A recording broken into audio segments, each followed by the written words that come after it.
Assalamualaikum warahmatullahi wabarakatuh. Kami dari kelompok 5 akan mempresentasikan hasil diskusi kami mengenai analisis 6 model pembelajaran yang ditawarkan Menteri Nadiem Makarim sebagai inovasi. Anggota kelompoknya sendiri yaitu terdiri dari saya sendiri, Anggi Putriani, kemudian ada Putri Haryati Hashim dan Syara Anissa dari kelas 6C. Tujuan dari presentasi ini yaitu untuk memenuhi salah satu tugas dari mata kuliah inovasi pendidikan dengan dosen Dr. Haji Dadang Rahman Munandar MPD. Langsung saja kita ke pendahuluannya. Lemahnya proses pembelajaran merupakan masalah yang dihadapi di dunia pendidikan. Nah, hal ini itu dapat disebabkan oleh beberapa hal. Salah satunya yaitu kurangnya pemahaman pendidik atau guru terhadap epistemologi pendidikan. Sehingga pendidik itu belum memahami ruang lingkup dari pembelajaran secara tepat. Nah, apabila lemahnya proses pembelajaran ini terjadi terus-menerus akan mengakibatkan lemahnya pencapaian keberhasilan pembelajaran dalam dunia pendidikan. Dalam mencapai keberhasilan pendidikan ini perlu diciptakan sistem lingkungan belajar yang kondusif. Sistem lingkungan belajar memiliki komponen yang saling berpengaruh. Salah satunya yang temuannya itu yaitu metode pembelajaran yang digunakan. Jika hasil belajar murid lemah, maka menandakan metode pembelajaran yang diajarkan oleh pendidik atau guru itu kurang tepat. Nah, berdasarkan ini, Nadiem Makarim sebagai Menteri Pendidikan mencetuskan 6 inovasi metode pembelajaran yang diharapkan dapat mengatasi lemahnya proses pembelajaran ini. Nah, berdasarkan latar belakang inilah, tujuan kami yaitu untuk mengetahui apa sih 6 metode pembelajaran dari Nadiem Makarim ini yang sebagai inovasi. Berikutnya akan dijelaskan oleh rekan saya. Nah, selanjutnya untuk metode penelitiannya sendiri, yaitu menggunakan jenis penelitian kualitatif dengan kajian literatur.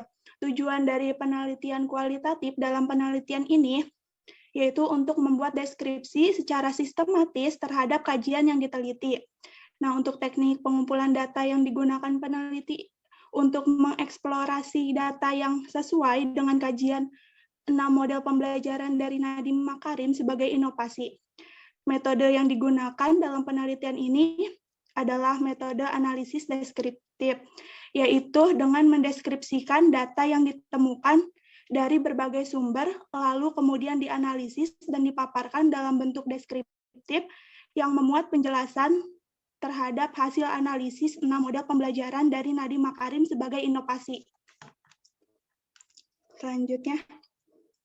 Nah, untuk hasil dan pembahasannya, Nadiem Makarim menjelaskan bahwa ada 6 model pembelajaran yang menjadi inovasi, yaitu sebagai berikut.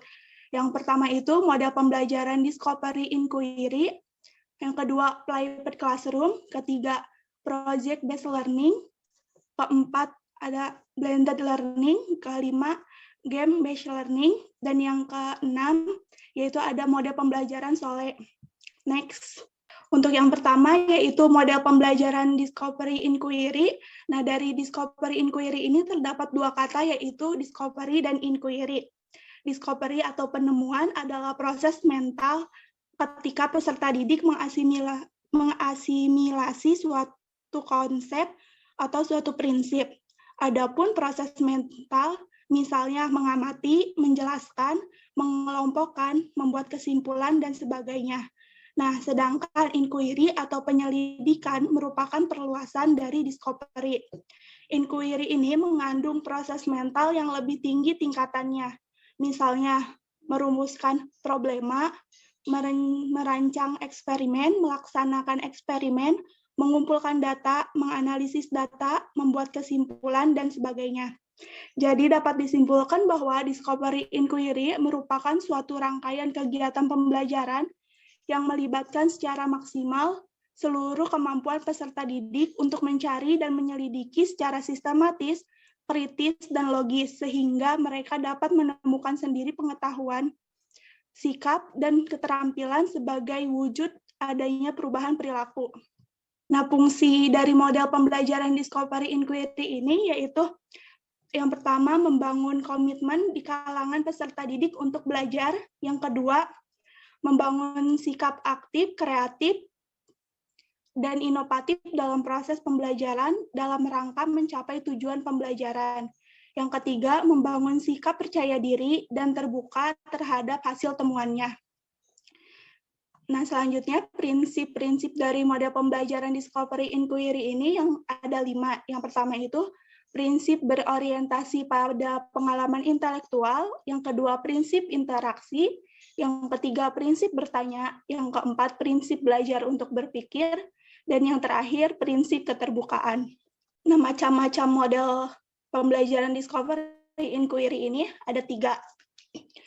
Yang pertama itu discovery inquiry terpimpin, yaitu pelaksanaan discovery inquiry dilakukan atas petunjuk dari guru.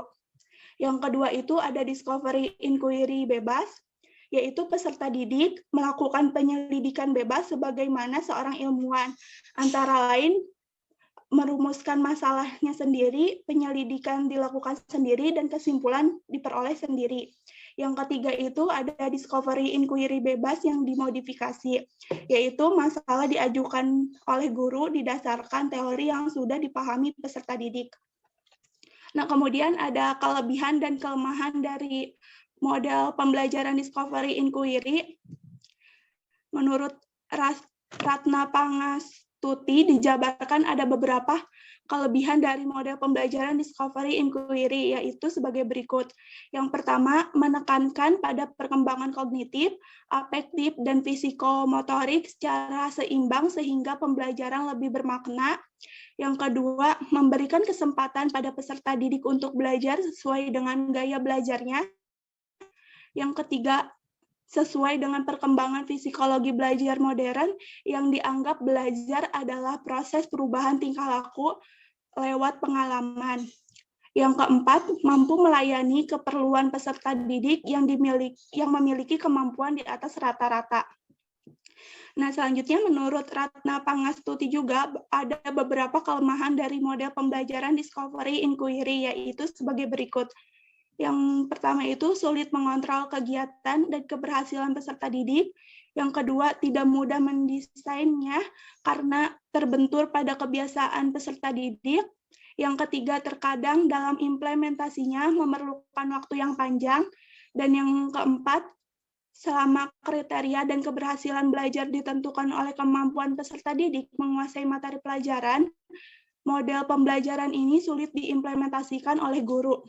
Nah, untuk langkah-langkah dari model pembelajaran discovery inquiry, menurut Wina Sanjaya adalah sebagai berikut. Yang pertama itu orientasi. Nah, pada tahap ini, guru melakukan langkah untuk membina suasana atau iklim pembelajaran yang kondusif. Hal yang dilakukan dalam tahap ini, yang pertama itu ada menjelaskan topik, kemudian menjelaskan topik, tujuan, dan hasil belajar yang diharapkan dapat dicapai oleh peserta didik. Yang kedua, menjelaskan topik-topik kegiatan yang harus dilakukan oleh peserta didik untuk mencapai tujuan pembelajaran. Yang ketiga, menjelaskan pentingnya topik dan kegiatan belajar dalam rangka memberikan motivasi belajar peserta didik. Nah, tahap yang kedua yaitu merumuskan masalah, yaitu langkah membawa peserta didik pada satu persoalan yang mengandung teka-teki. Persoalan yang disajikan adalah persoalan yang menantang peserta didik untuk memecahkan teka-teki tersebut. Langkah yang ketiga yaitu merumuskan hipotesis, di mana guru mengajukan berbagai pertanyaan yang dapat mengembangkan kemampuan menebak atau berhipotesis pada peserta didik dan mendorong mereka untuk dapat merumuskan jawaban sementara. Tahap yang terakhir, tahap yang keempat, yaitu mengumpulkan data, yaitu aktivitas menjaring informasi yang diperlukan untuk menguji hipotesis yang diajukan. Model yang kedua yaitu ada model pembelajaran flipped classroom. Model pembelajaran berbasis flipped classroom menurut Johnson pada tahun 2013 adalah pengalaman belajar di mana materi direkam oleh guru untuk dilihat oleh siswa di luar kelas, dan ketika di kelas memungkinkan siswa untuk memanfaatkannya untuk berdiskusi langsung, baik antara siswa satu dengan yang lainnya maupun antara siswa dengan guru. Nah, model private classroom ini memungkinkan seorang guru merekam penjelasan mereka, membuat video pendek atau memanfaatkan video pembelajaran dari situs online yang memberikan akses dimanapun selama siswa butuhkan, seperti di rumah, di dalam bus, bahkan di rumah sakit, sebanyak yang mereka inginkan, sehingga mereka siap untuk masuk ke kelas dan guru dapat memeriksa pemahaman masing-masing siswa serta memberikan motivasi secara individual. Nah, selanjutnya ada kelebihan dan kelemahan dari model private classroom. Menurut Basel pada tahun 2015, kelebihan model private classroom antara lain. Pertama itu waktu di kelas lebih banyak. Yang kedua, kesempatan untuk belajar yang dipersonalisasi. Yang ketiga, kesempatan untuk belajar yang berpusat pada siswa. Yang keempat, interaksi antara siswa dan guru lebih banyak.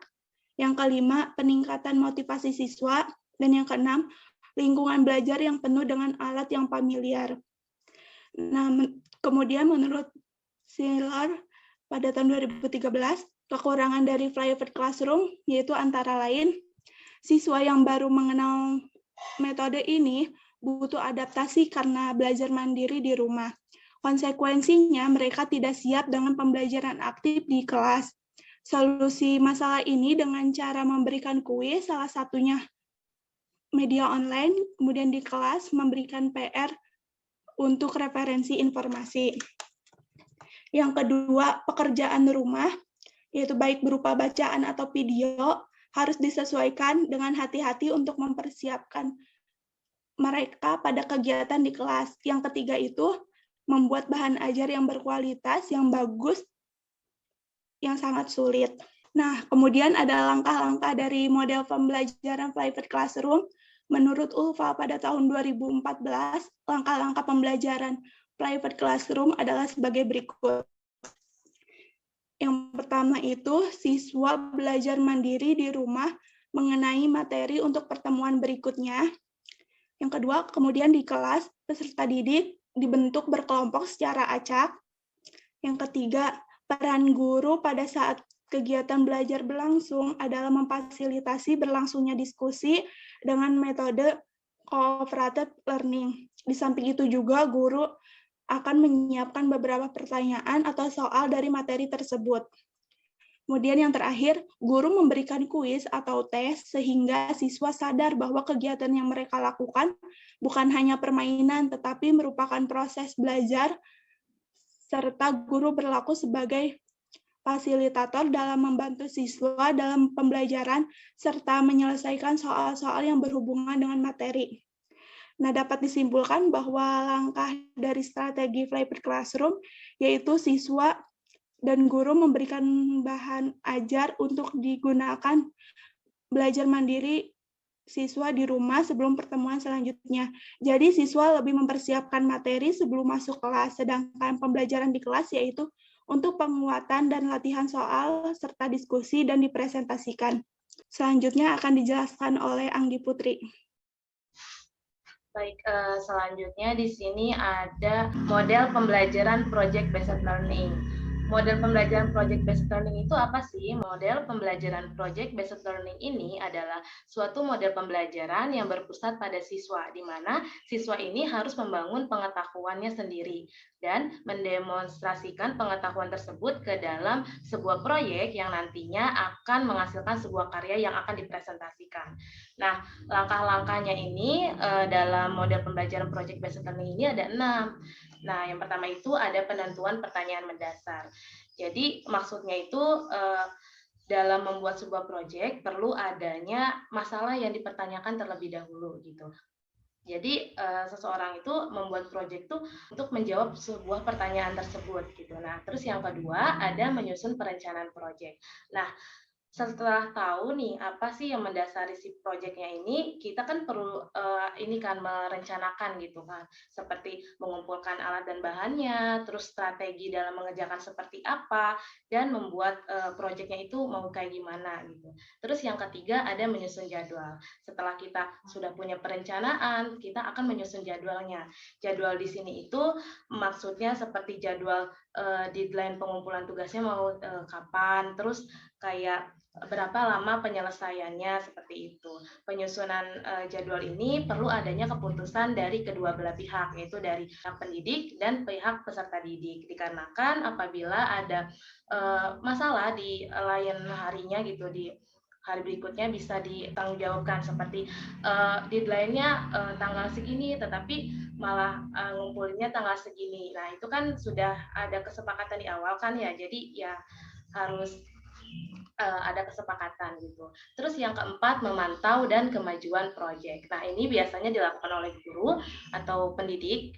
Pendidik ini memantau siswa gitu dan melihat bagaimana sih kemajuan dari proyek yang mereka kerjakan. Kemudian ada penilaian hasil. Di penilaian hasil ini biasa ada sikap, pengetahuan, dan keterampilan. Terus ada evaluasi pengalaman. Evaluasi pengalaman ini lebih ke refleksi. Jadi pendidik menanyakan bagaimana apakah ada kesulitan dalam mengerjakan proyek ini atau tidak, atau seperti apa, seperti itu. Kemudian habis ada langkah-langkah, di sini ada 5 kriteria. Suatu pembelajaran merupakan project based learning menurut Kemendikbud. Nah, menurut Kemendikbud itu ada 5 kriterianya. Yang pertama, sentralitas.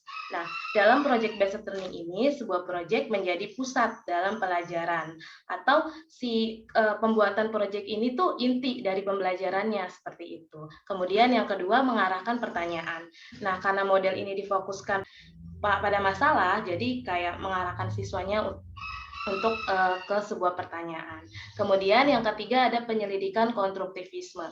Nah, pada model pembelajaran ini kan siswa membangun pengetahuan dan melakukan investigasinya secara mandiri. Makanya perlu adanya penyelidikan konstruktivisme. Kemudian yang keempat ada otonomi. Kemudian yang kelima realistis. Jadi proyeknya ini harus realistis dan sesuai dengan materi yang sedang dikerjakan. Ya, ada keterhubungan antara proyeknya dan materinya. Kemudian di sini ada kelebihan dan keterbatasannya. Kelebihannya itu ada 6, yaitu meningkatkan motivasi, terus ada meningkatkan kemampuan memecahkan masalah, meningkatkan kerjasama, meningkatkan keterampilan mencari informasi, meningkatkan keterampilan manajemen, dan meningkatkan kemampuan berpikir. Kemudian keterbatasannya, yang pertama membutuhkan biaya yang cukup banyak, terus yang kedua banyaknya peralatan yang harus disediakan, dan yang ketiga ada kemungkinan peserta didik yang kurang aktif dalam kerja kelompok. Kemudian berikutnya ada model pembelajaran blended learning. Apa sih model pembelajaran blended learning ini? Model pembelajaran blended learning merupakan model pembelajaran yang mengkombinasikan 2 model pembelajaran, yaitu tatap muka dan pembelajaran secara online dengan memanfaatkan berbagai media untuk mengoptimalkan pengalaman belajar siswa.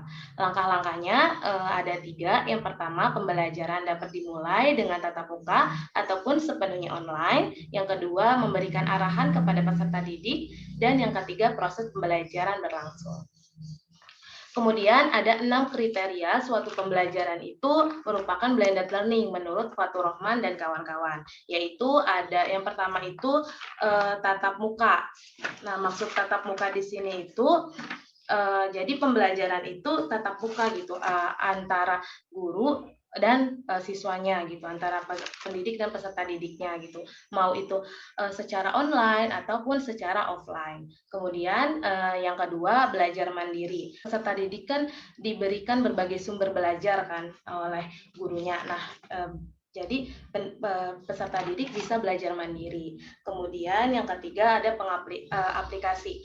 Pengaplikasian proses pembelajaran dapat dilakukan melalui pembelajaran berbasis masalah dan lain-lain. Kemudian ada tutorial, peserta didik aktif untuk menyampaikan masalah yang dihadapi, dan seseorang pengajar akan berperan aktif sebagai tutor atau pembimbing gitu. Terus yang kelima, perlu adanya kerjasama. Yang keenam, adanya evaluasi. Kemudian di sini ada kelebihan dan keterbatasan dari project based learning. Dari blended maksud saya, ini kayaknya salah. Yang pertama ada hemat waktu dan hemat biaya. Terus ada peserta didik leluasa untuk mempelajari materi pembelajaran secara mandiri, dan peserta didik dapat melakukan diskusi dengan guru atau peserta didik di luar jam tatap muka seperti itu. Kemudian ada keterbatasannya, yaitu yang pertama sulit diterapkan apabila sarana dan prasarananya tidak mendukung. Terus yang kedua tidak meratanya fasilitas yang dimiliki peserta didik, dan yang ketiga akses internet yang tidak merata di setiap tempat dan sebagainya. Berikutnya akan dijelaskan oleh rekan saya. Selanjutnya ada model pembelajaran game-based learning.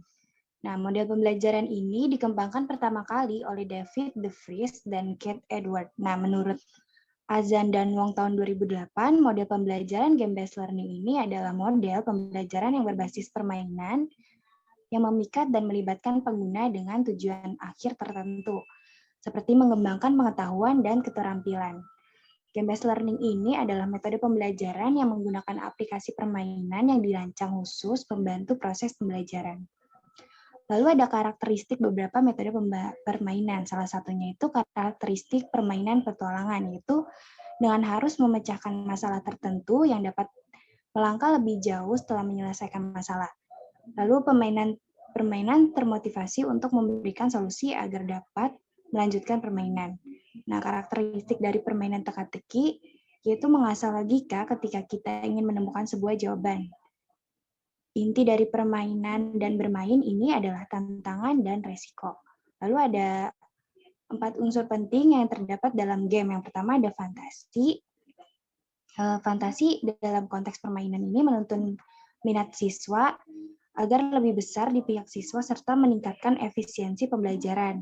Lalu keingintahuan. Keingintahuan didukung oleh pengenalan informasi baru yang secara terus-menerus diberikan dengan hasil yang tidak ditentukan. Lalu ada tantangan. Tantangan ini diberikan dalam setiap tingkatan kesulitan yang tetap. Lalu ada kendali. Ada kemungkinan untuk mengontrol karakter permainan yang harus memecahkan tugas yang berbeda dan dihadapkan dengan sebuah masalah. Di dalam model pembelajaran game-based learning ini terdapat kelebihan dan kekurangan dan kendala-kendalanya. Salah satunya yaitu interaktif, menyenangkan dan melatih kerjasama serta pemikiran baru. Yang kedua, memudahkan dalam tahap pembelajaran karena bisa menghilangkan stres. Lalu yang ketiga, memiliki daya tarik tersendiri untuk belajar serta mendapat umpan balik yang menyenangkan dan bermanfaat. Yang keempat, mengukur tingkat pemahaman, melatih daya ingat, merefleksikan diri setelah pembelajaran, lalu memicu semangat belajar siswa. Nah, adapun kendalanya, menurut Roslina tahun 2013, yaitu masalahnya terdapat pada waktu, karena pada setiap tahap perencanaan, pelaksanaan, dan evaluasi ini harus direncanakan secara betul-betul dan didiskusikan terlebih dahulu. Berdasarkan pengantar dari Kemendikbud, terdapat 6 langkah metode pembelajaran game-based learning. Yang pertama, memilih game sesuai topik pendidik, memilih game yang sesuai dengan topik yang akan disampaikan. Lalu penjelasan konsep. Pendidik memberikan penjelasan konsep atau konsep awal yang terkait dengan game yang akan dimainkan. Lalu ada aturan, peserta didik menyepakati aturan yang disampaikan oleh pendidiknya. Lalu tahap bermain, peserta didik bermain menggunakan alat yang telah ditentukan sebelumnya oleh pendidik. Yang kelima, merangkum pengetahuan, yaitu peserta didik merangkum pengetahuan yang didapatkan dari game yang telah dimainkan bersama. Yang keenam, melakukan refleksi. Peserta didik melakukan refleksi dari hasil pembelajaran yang telah dilakukan. Adapun beberapa manfaat dari game-based learning ini berdasarkan hasil survei Hikmawan tahun 2020, yaitu media pembelajaran baru yang tidak monoton tetapi asik dan menyenangkan.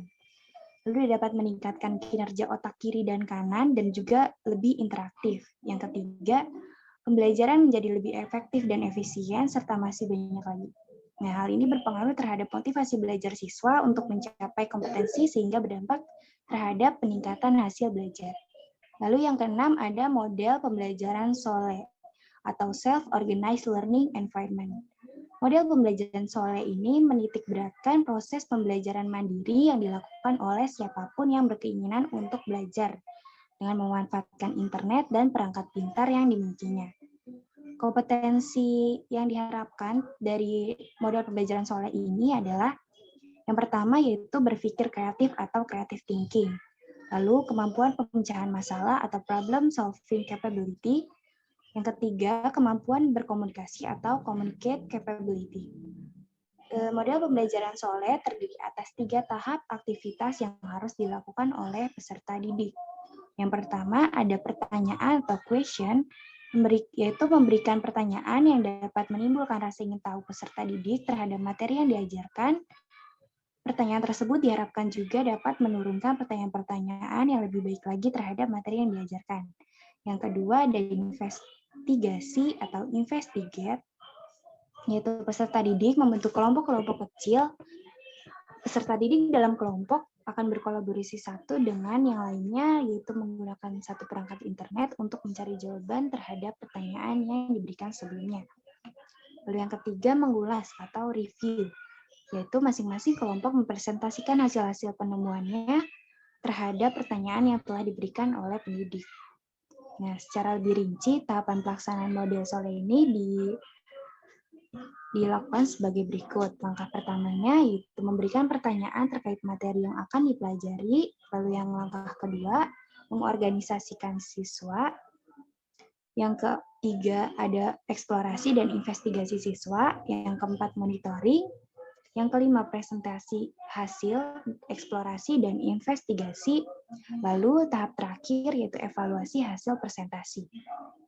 Berdasarkan hasil dan pembahasan yang tadi sudah dijelaskan, dapat disimpulkan bahwa Nadiem Makarim mengemukakan 6 model pembelajaran yang dapat digunakan dalam proses pembelajaran, yaitu yang pertama model pembelajaran Discovery Inquiry, yang kedua model pembelajaran berbasis Flipped Classroom, yang ketiga model pembelajaran berbasis proyek, yang keempat model pembelajaran Blended Learning, yang kelima model pembelajaran Game-Based Learning, dan yang keenam model pembelajaran SOLE. Nah, 6 model pembelajaran yang dikemukakan oleh Nadiem Makarim ini memiliki kelebihan dan kekurangannya masing-masing. Penerapan model-model pembelajaran ini menawarkan beragam variasi aktivitas sesuai dengan tahapan-tahapan model pembelajarannya masing-masing, sehingga hal ini diharapkan dapat mengatasi kejenuhan peserta didik gitu. Selain itu, model-model pembelajaran inovatif menciptakan pembelajaran yang berpusat pada siswa, sehingga pembelajaran yang diterapkan melatih peserta didik untuk mandiri, memanfaatkan berbagai fasilitas untuk mengakses media dan sumber belajar. Melalui adanya model pembelajaran di atas, diharapkan para guru dapat menerapkannya di dalam kelas dengan tepat dan dapat mengatasi kelemahnya keberhasilan proses pembelajaran. Sekian penjabaran dari kelompok kami mengenai analisis 6 metode pembelajaran dari Nadiem Makarim sebagai inovasi. Mohon maaf apabila banyak kekurangan dalam hal perkataan atau apapun. Terima kasih atas perhatiannya. Wabillahi taufiq walhidayah. Wassalamualaikum warahmatullahi wabarakatuh.